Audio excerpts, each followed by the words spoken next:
want sincerely to move upward, prayer is, God, I do want opportunities to serve you with even more self-sacrifice. God says, no problem. I'll send a few in your direction. So we are now on our third time around of Ethics of the Fathers, meaning, as we know, we start Passover. It goes until Rosh Hashanah. And we, from Passover to Rosh Hashanah, study it 4 times. So this past Shabbos, yesterday, Saturday, we began round 3, which means we are halfway, really, between almost, well, not exactly, but roughly between Passover and Rosh Hashanah. It's coming faster than we imagined. So we are going to start again chapter 1. Now, what we've been doing each time is picking up where we left off the time before. So we're up to the 11th thought in chapter 1, the 11th, as we call it, Mishnah. Remember, these are Mishnayos.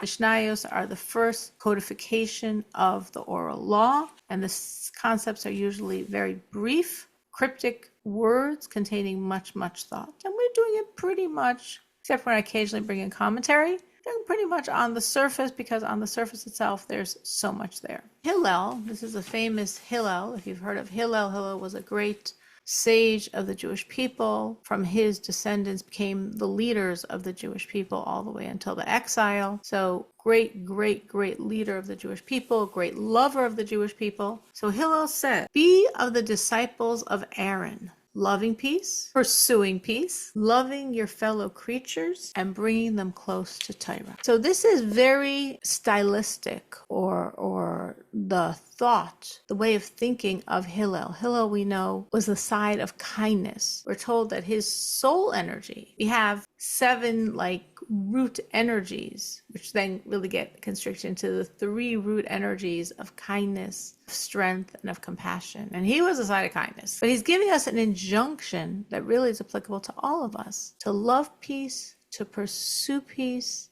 to take, and he uses very specifically the term creatures. He doesn't say people. He doesn't say man. He says creatures. Because creatures implies they have no other merit than they are God's creatures. Their merit is they're created by God. That's about it. But that's a very big merit. And every single human has it. Even the ones we might decide are unworthy. Well, they're a creature of God. They're creation of God. There was someone says that he was so ugly that a sage said to him, wow, are you ugly? Trying to it wasn't only a physical ugliness. It was primarily a spiritual ugliness. Trying to crush him a bit so he would change. And what did he respond? He said, go to the one who made me. Tell him you made something very ugly. Meaning all of us, even the very ugly ones, ugly physically, ugly spiritually, ugly emotionally, even those people, they all have the merit of being a creature, a creation, a creature of God. And he says, love them and draw them close to the Torah. Meaning he's telling us that if you see someone and you want to bring them close to God, do it through love. Love the person. And when there's that emotional relationship between you, when there's love, then you can bring him close to God. But if you see someone and you're just like, oh my gosh, what they're doing, oh, it's so horrible, it's horrible, it's horrible, which it probably is, that's not going to be very attractive to them. And that's not going to bring them so close to God. Because if all they hear from God is so to speak, rebuke of the supposedly godly people, well, why would I want any part of that? Love the creatures, unconditional love, and with your love, bring them close to Torah. And let's say it doesn't work. Meaning, let's say you really love a person who's really far from God, and you're loving them. You have a loving relationship, but they're not moving. They're not shifting. They're not getting any closer to Torah. Well, was that a waste of your efforts and your time? Not at all. Because even though you didn't merit to bring them close to God, but you merited to love them. So we're loving you and hoping that the love will help bring you close to God. But if we love you and step 2 never happens because you never shift and we never see you changing and getting close to God, we shouldn't feel like, oh, what a waste. Because I merited to express love for another person. And that in of itself is a merit. That in of itself is a good thing, is very worthy. So what are your thoughts on this? In other words, he's saying, if you want to shift someone, you only shift them by love, right? That's what he's saying. Love them and then draw them close to God. Have you seen this in your experience, that love is really a catalyst, or have you not? Have you seen that love doesn't make a difference? Or have you seen that sometimes a sharp word actually is going to move a person? What's been your experiences with this? I wouldn't say a sharp word, but I would say I have done this a lot with a lot of my friends and my family members. You've done what? Hillel's advice, straight love, or a little... kind of bring them closer closer to Hashem and through love and through differences and not like, accepting like differences and loving them and knowing that at some point, they'll come closer and closer and closer as they grow. And have you seen this? I'm coming closer and closer. Yeah, I've seen it with my children. Oh, that's Yeah. beautiful. That's Yeah. really beautiful. Mhm. That's really beautiful. So you've done it. Robin's Yes. a Hilo fan. She's done it, Yeah. and she sees it works. Yeah. It has worked Takes a for lot her. of time. Takes a lot Yeah. of time. Yes, I would agree with that. It takes a lot of time, a lot of consistency in the love. Like, it has to be Yes. very real. It's not fake. It's not a tool. It has to be very real. Real love. Yeah. And Yeah. slow progress. I hear you. Mhm. Natalie? I was gonna say, kind of like we were talking about a few weeks ago, talking about dealing with your family, right? Where it's like you don't Absolutely, want to yes. hopefully get into these bitter matches with them. Is like, that's really what brought me. Right. Lisa was sharing some of the pain that she's gone through. Yes. Yeah, and for sure that's what brought me on board, and God willing, more of my family eventually. I think they for sure at least have some idea that we're not on some kind of like crazy exile religious train, right? Where it's somebody that like is mean and exiles your family and is always preaching at them, but it's like just doing our best to make this look appealing, I guess you could say that too. Exactly. No, exactly. I always think this. I always think like I'm God's ambassador. I'm God's billboard. Do I want to be? Do I merit to be? Am I such a great billboard? Guess what? We're who he has. So every one of us, every one of you is God's ambassador, like it or not. God's billboard, like it or not. So you definitely want to be an attractive billboard, and definitely being warm, being joyous, having a sense of like positivity, good energy, as we would say, that's attractive. And therefore, how people translate it is that makes God attractive. Like, oh, you used to be such a not happy person and now you're connected to God and you're so much happier. Oh, so that makes people like even subconsciously feel that a connection to God brings joy, which of course it does. But sometimes we're not focused on, our ambassador PR role, and or we're just annoyed with them because they're being so difficult. So like our best doesn't shine in these encounters.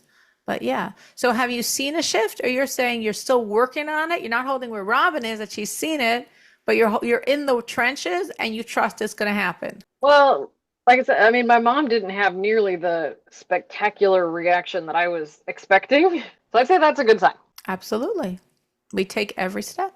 And it's true for all our relationships. The foundation of relationships is love. That's what we're really saying here. The foundational relationship is love.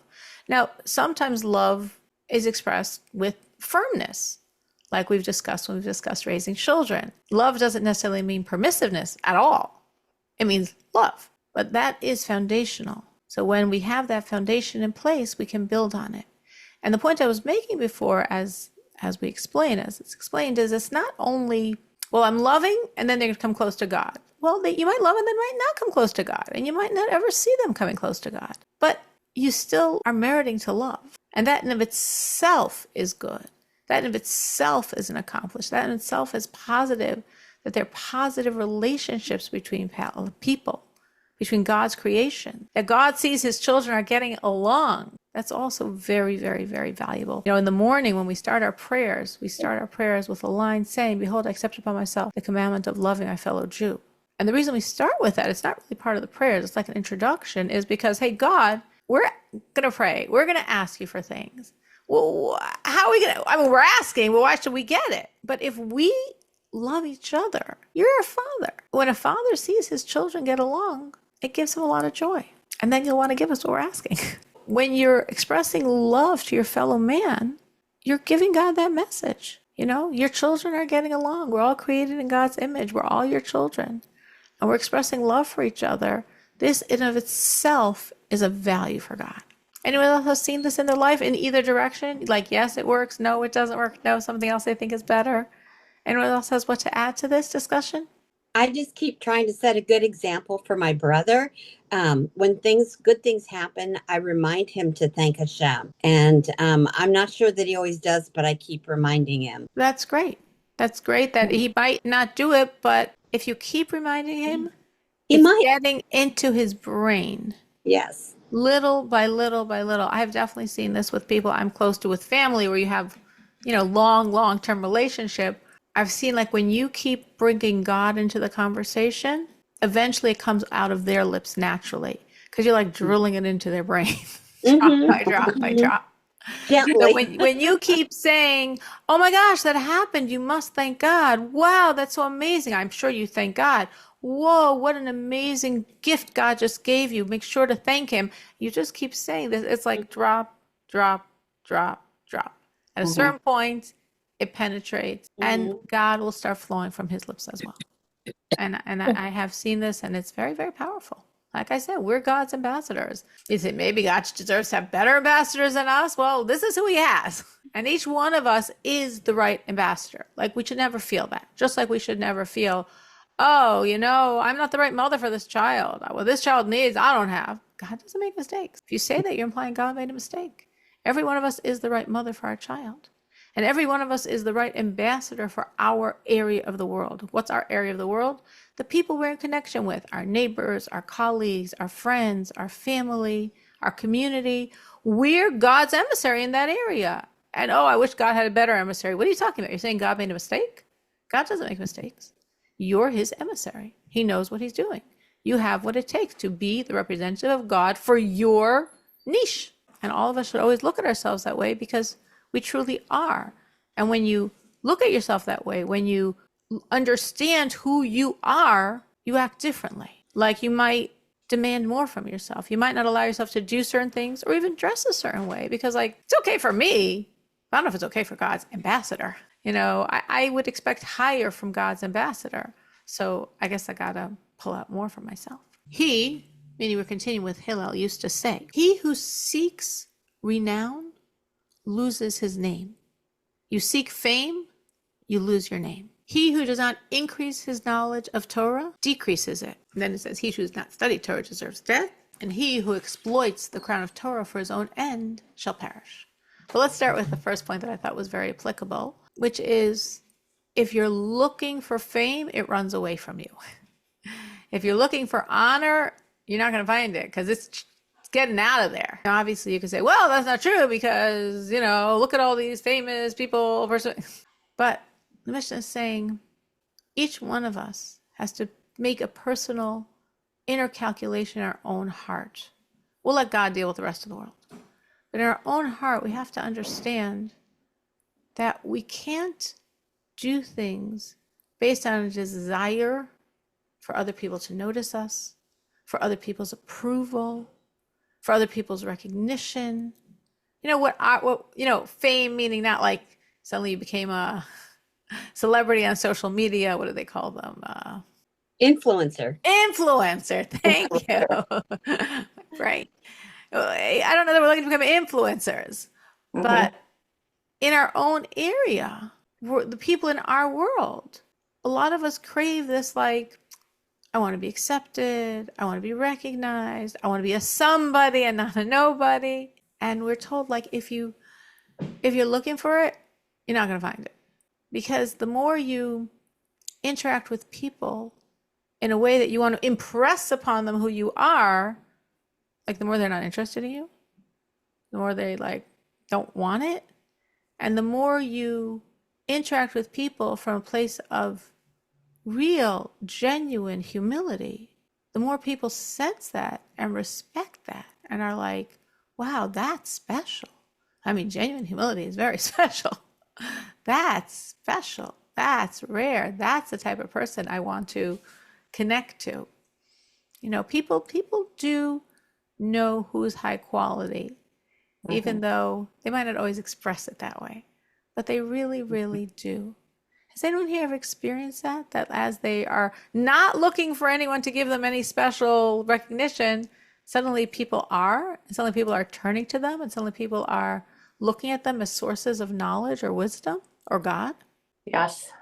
Yes. And did you find that it came as you stopped looking for it? Well, I wasn't looking for it, but it came. Exactly. You were not looking for it, and then it came. We say this is true for every true leader, like a godly leader. You could say leaders in the world are all overflowing with ego, and they don't even try to conceal it. Like I think it used to be that try to like pretend a little. Now forget it. It's like the more egotistical I can be, almost like the better, one-upmanship. But that's not a godly leader. A godly leader is someone who runs from a public position, someone who's shying away from honor and fame and leadership. Oh, you don't want to be a leader? God says, great. You're the leader I'm looking for. I'm not looking for someone who wants to be a leader. Because if someone wants to be a leader, then by definition, they're thinking about themselves. I don't want my children led by someone thinking about themselves. I want my children led by someone thinking about them. So who's my leader? Someone who doesn't want it at all. Because that person isn't thinking about themselves. That person will be thinking about my children. So we're saying this, of course, you can say, am I supposed to become the leader of? But in our own way, because this is directed for all of us.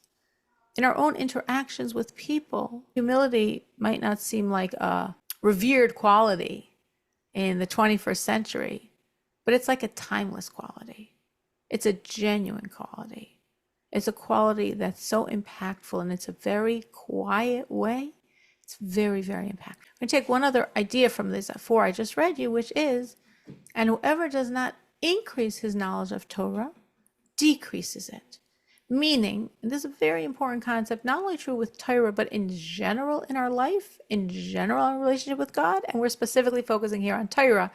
Man is never stationary. Angels are stationary, meaning God created an angel, and however he created it, that is what it is.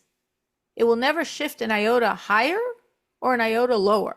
Our sages say angels are stationary. They stand still.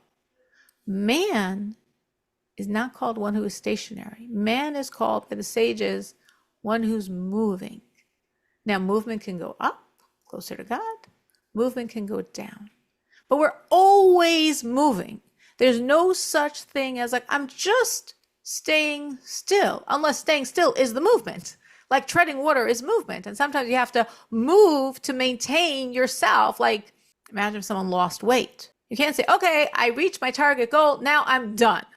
That's when you gain it all back. Plus, if you reach your target goal, now you have to be moving and moving and moving to maintain that and not gain it. So maintenance could be motion. If you've reached a certain level in terms of interpersonal relationships, in terms of your knowledge of God, in terms of your closeness to God, and just trying to maintain that level could require a lot of movement on your part. That's still movement. Though you don't see the change in the ladder, but you feel the stretch. You feel that you're still working to maintain it. But there's no such thing as like status quo. No such thing. Because once you stop moving, if you're not going up, you go down. That's a golden rule, like meaning it's really worthwhile always remembering this. If you are not pushing yourself closer and higher, you are automatically, because you're in constant movement. So if the movement isn't upward, the movement is just going to be down. That's how movement works. So here, Hillel is saying it specifically in terms of Torah study. If you don't increase your knowledge of Torah, you are going to decrease it. Well, I'm not going to consciously decrease it. He said, I know, it's just going to happen. If you don't add, you're not only going to, well, okay, I have quite a lot. No such thing. If you don't add, you're going to lose from what you have. Because again, it's the same principle. We are constantly in flux. We constantly are going to go up or we're going to go down because we're never just stationary. So if people seen this in their life, either with Torah or in general with their relationship to God or relationship to man, that when they stop pushing up, yes, they fall down. No such thing as I'm just coasting. You could tread water, but you can't coast. Anyone have seen this themselves? I had a neighbor reach out to me today, and she needed me to take an elderly relative to the doctor tomorrow, but it turns out it's going to be 2 doctor's appointments at the hospital, and it's going to take over half a day. And I hesitated only briefly. I wasn't sure what my schedule was like tomorrow, and then I rearranged something so I could do it. And I'd been hoping for a mitzvah, hoping to be able to do a mitzvah, and this was really an answer to almost unspoken prayer. Wow, that's beautiful. You're saying is when you want sincerely to move upward, prayer is, God, I do want opportunities to serve you with even more self-sacrifice. God says, no problem. I'll send a few in your direction. Yeah, so I'm thrilled to be able to do it tomorrow. That's beautiful. Wow. Thank If you. only Sabra lived closer, we could put on more great mitzvahs, right? But yeah, no, that's really beautiful. Actually, I remember at a gathering I did recently, a woman shared sort of like that she was literally praying to God for the ability to pray in a focused way. Like she wanted to pray for real, but she always was getting distracted. And so she was praying to God that she should be able to pray properly. I think it was prayer. It might have been just study Torah properly. It was one of the two, because honestly, I don't remember which one. It's either to be able to focus when she prayed or be able to focus when she studied Torah, maybe both. And it happened. And she knew it was not a result of her. It was a result of God answering her prayers. So that's a really beautiful point you're sharing with us, that if we want to get closer to God, but we don't seem to feel we have the tools, we don't have the opportunities, we could turn to God and say, God, I want to get closer. Give me opportunities to serve you. That's really special. Anyone else? Anyone else have seen it? Either like Sabra's success story, or of course, what's always so interesting, a failure story, where you didn't go up and then you did find you went down. Well, I definitely think I see it in my own life, meaning I see that there has to be a constant pushing forward. If I just like sort of try to be stationary, I would stagnate. If I didn't push to add more, I know I would lose what I have. I could see it inside, because when you're pushing to add more, you're like keeping the fire going. It's exciting. Every time we add, we're breaking through boundaries, and we're like discovering new ways to connect to God. And that's alive. Growth is alive.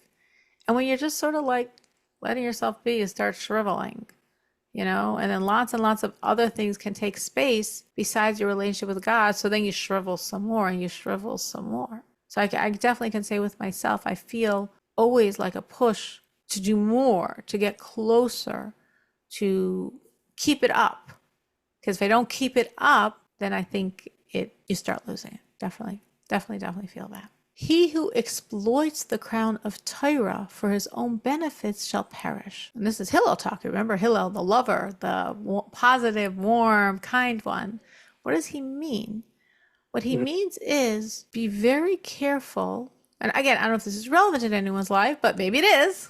Thank God we have a nice group on today, so who knows who it's relevant for. Be very careful that you don't use your relationship with God as a tool for self. And sometimes it'll be a very subtle line, meaning, what could be myself? I mean, I'm serving God. Like, it's all about him and maybe my relationship with him, but it's not. Well, sometimes there's an ego that creeps into your relationship. And then I was talking about you're adding and it's exciting and you're breaking boundaries and you're getting closer. The ego could be like, yeah, because I'm so wonderful, because I'm so great, because I'm so holy. I study so much. I pray so much. I say so many psalms. I give so much charity. It's like wherever you go, your ego follows along. You just want to put him in one spot. You stay there. Let me move. But somehow it keeps going with us, unless we work very, very hard to crush it. There's a story, a Hasidic story of a great, very holy Jew. It was Rabbi Yitzchak Berditchev. And when he was a young man, newly married, he was given this big honor by the Simchat Torah holiday. And he's standing at the podium, like to read the verses with all this honor. And he starts like saying, like he's like almost like talking to himself, no, you, no, you, no, you. And then he just marches off. And his father-in-law was like so embarrassed.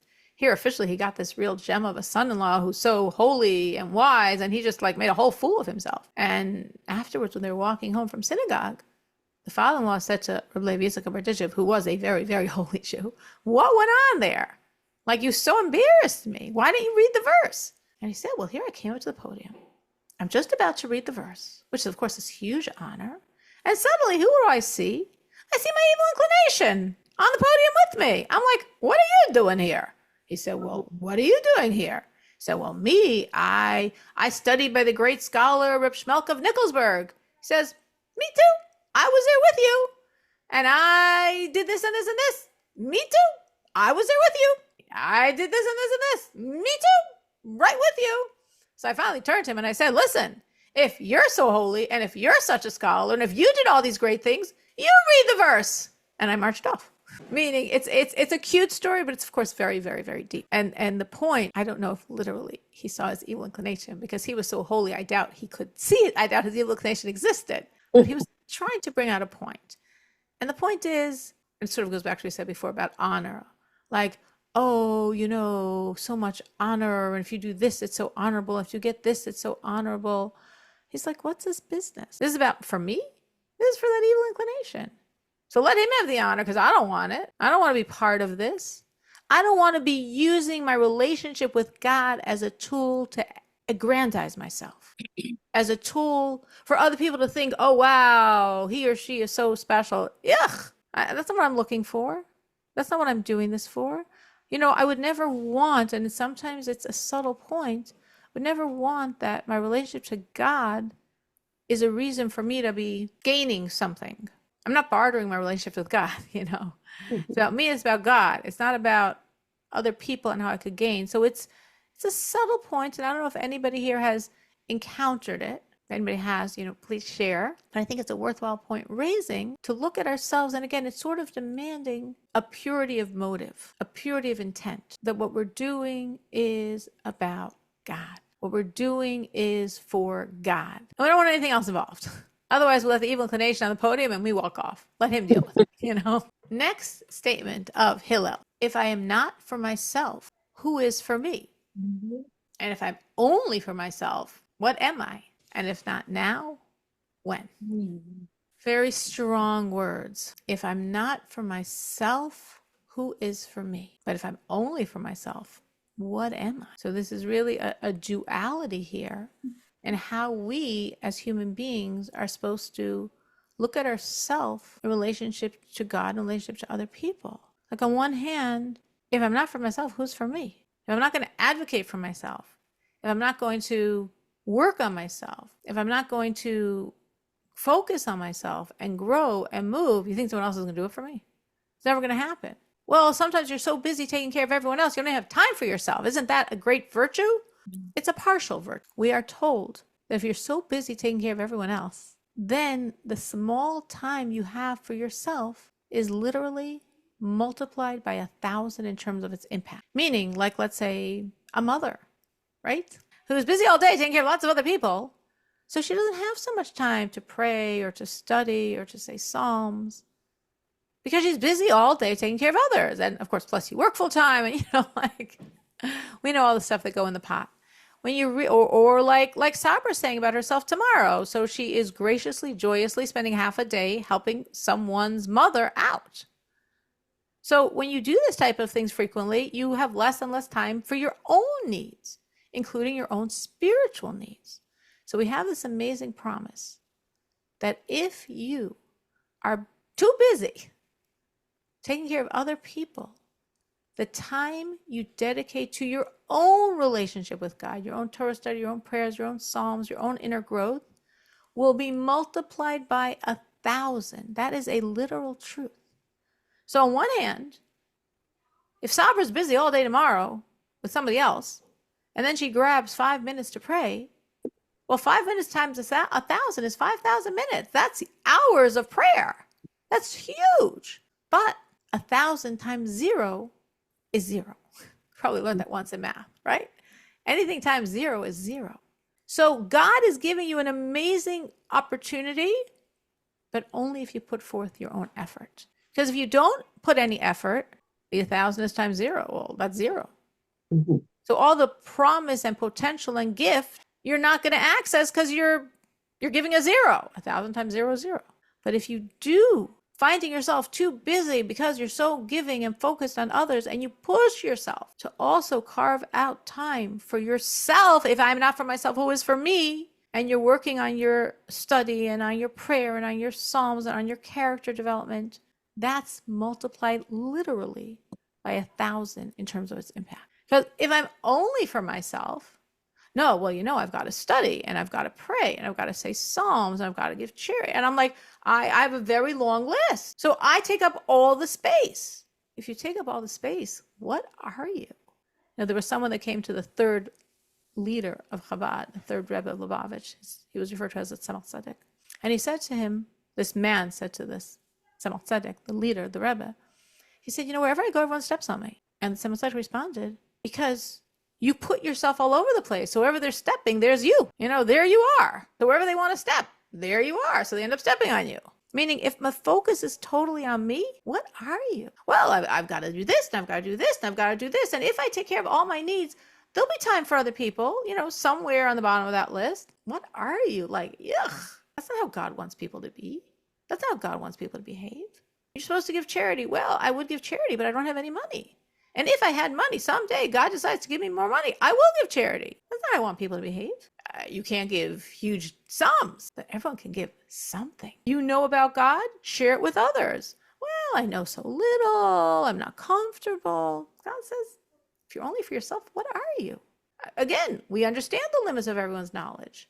But whatever you know, you have an obligation to share. You have an obligation to give. So whatever resources you have, if it's your knowledge, if it's your understanding of God, if it's charity, whatever resources you have, if it's your car, if it's your time, whatever resources you have, if you're only for yourself, what are you? But at the same time, don't become a doormat. Don't keep putting everyone else's needs and needs and needs and needs so you cease to exist. If I'm not for me, who's going to be for me? So it's this real balancing act of really understanding that God wants us to develop ourselves, and God wants us to be very other-centered. And he wants us to put others in front of ourselves, but putting others in front of ourselves means I also have a place in line. Not that I put others in with so much space that I snuffed myself out in the process. Anyone have seen in their life this balance and how they deal with it? Anyone is challenged in that balancing between